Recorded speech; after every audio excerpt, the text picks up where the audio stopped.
Salut, c'est Pierre Martin. Sur cette chaîne, je partage ma passion pour les voitures avec des essais, des astuces et des conseils d'entretien. Revenons donc au sujet de la vidéo.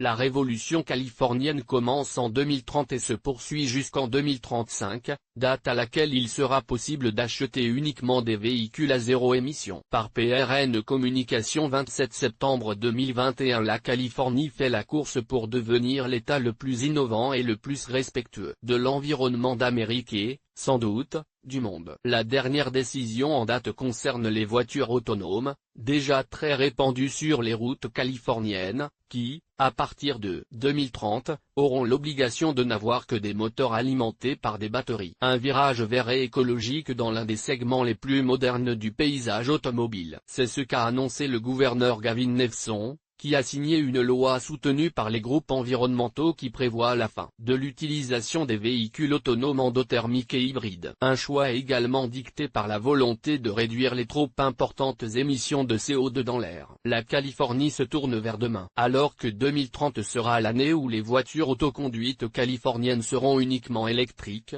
2035 sera l'époque de la révolution californienne, où seuls les véhicules à zéro émission seront disponibles. Pour les véhicules commerciaux et les camions, la date glisse à 2045. Pour en revenir à la conduite autonome, ce choix semble étrange puisqu'il concerne une très faible proportion de voitures en circulation. Cependant, il s'agit de véhicules utilisés presque exclusivement par des entreprises pour faire évoluer les plateformes de conduite autonome en vue d'un futur lancement commercial de services de transport automatisé, de passagers et de marchandises. La décision du gouverneur s'inscrit toutefois dans un cadre tourné vers l'avenir, vers demain, lorsque ces services de transport deviendront une réalité solide et que le nombre de véhicules autopilotés sur les routes augmentera de manière exponentielle. La Californie est un lieu phare pour l'expérimentation de ces véhicules avec 50 entreprises autorisées à tester leurs modèles.